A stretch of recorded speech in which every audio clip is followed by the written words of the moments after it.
and simplify the problem. Our goal tomorrow and Friday and Monday will be to solve equations using these square roots. So that's why we kind of have been practicing simplifying the radicals so that we can comfortably solve equations involving square roots. So that's going to be our goal over the next couple of days. Actually, in the next 2 remaining sections that we will work with, both will involve solving equations using square roots. So feeling confident about simplifying square roots will help that process of solving the equations. So I have a review for you that we're going to do together. And it's more of like a review / warm up. And it is posted to Google Classroom as the first post in the stream. The quiz is not posted yet. We're going to do the review first. So if you want to go to Google Classroom and pull this up, or you can just jot these problems down on a piece of paper. We'll go through them pretty quickly, and I'm not even sure we're going to do all of them. I have 9 on here, and I don't think we need to do all 9. But again, I just want to go through and review some of these problems so that you feel confident, you have a little refresher from class yesterday.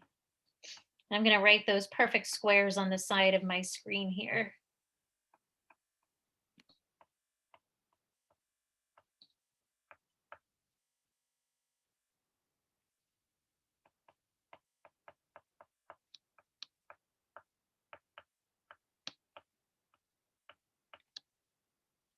So I went up to 15 for my perfect squares, and you have that sheet. That if you have that sheet, you can definitely use that sheet.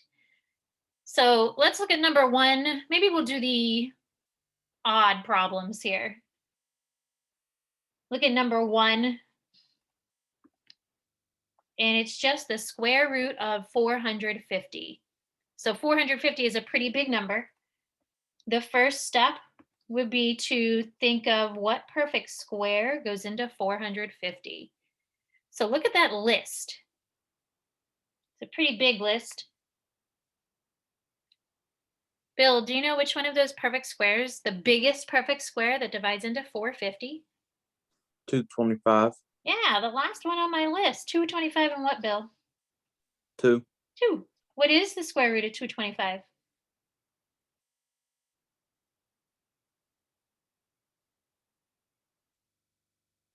15. Nice job. And then we keep the square root of 2. All right, so I said we're going to do the odds. Let's look at number 3. So number 3, we have 5 and then the square root of 120. So we're going to focus on that square root of 120 first. So 120 is just before 121. You need a perfect square that divides into 120. So start at 100 and work your way up through the chart that I have listed on my screen. So 120 divided by 100, that doesn't work. Divided by 81, divided by 64. So we're trying to find 2 numbers that go into 120. Michael, did you find a value that divides into 120? 4 and 30. Nice, 4 and 30. And then that little 5 sitting in front. So Michael, the square root of 4 becomes? 2. 2. And then we take 5 times 2 because everything's being multiplied. And then that becomes?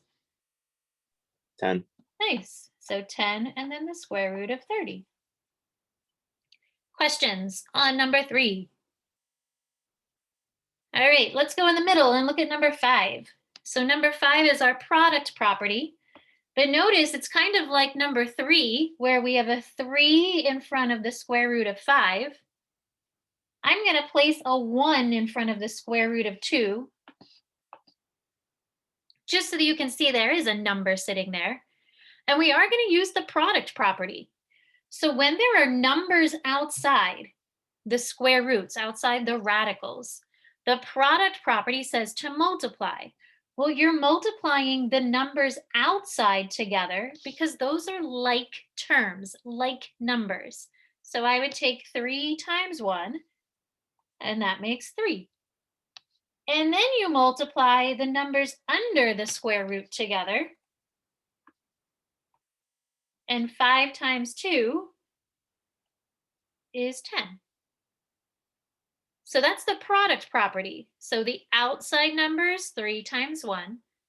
The numbers under the radical, 5 times 2. Jason, when you look at the square root of 10, is there a perfect square that goes into the square root of 10? I either have 4 or 9. Do either of those go into the square root of 10, Jason? No. No. So this actually cannot be simplified any more than it already is. So the only thing that we had to do was to use the product property and multiply, but then there's nothing else that we can do with this problem. So we multiplied, but we can't go any further. So 3 and then the square root of 10. We'll do one more of those when we go to number 9.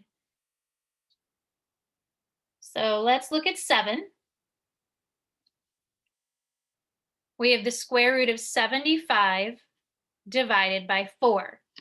So focus on the square root part first.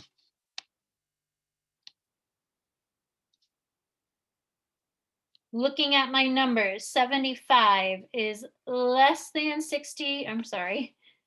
81.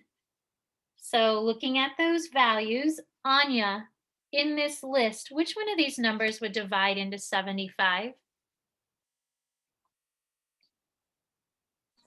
25 and 3. Nice, very nice.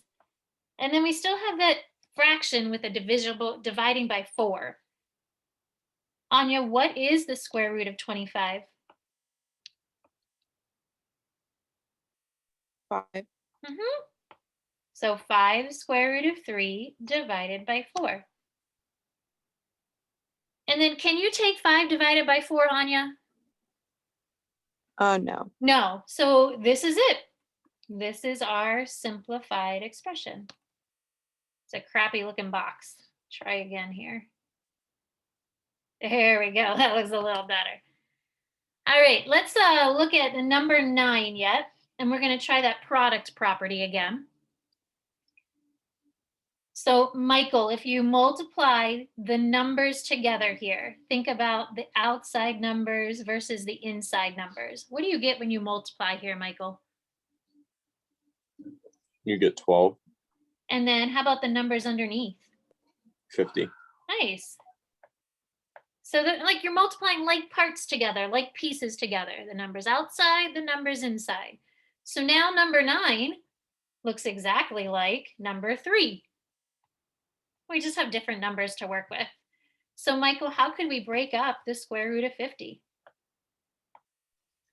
You'd have 25 and 2. Nice job. So 25 and 2, and we still have that 12. And then Michael, the square root of 25 becomes? 5. And what's your final answer? 60 and square root of 2. Nice job. Very nice. Mr. King, are there any other ones you think we should go over? Nope.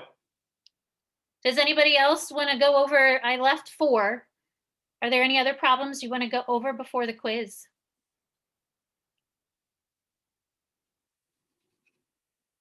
Any other questions before the quiz? It's just like this. Yep, exactly the same as this. All right, so let's head back to Google Classroom. We'll get this quiz started. It should not take you very long.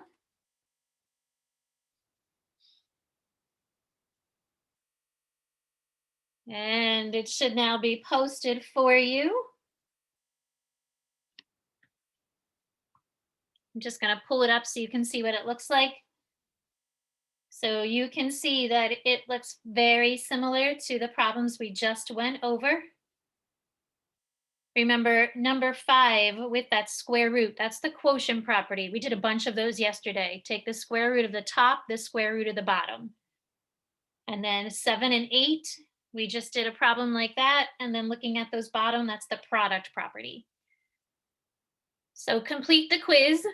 I'm guessing some of you will get it done. There's 12 problems. If it takes you a minute a problem, you'll have it done in 12 minutes. If it takes you a little longer, that's okay too. But complete this now. Stay on. Once it's submitted,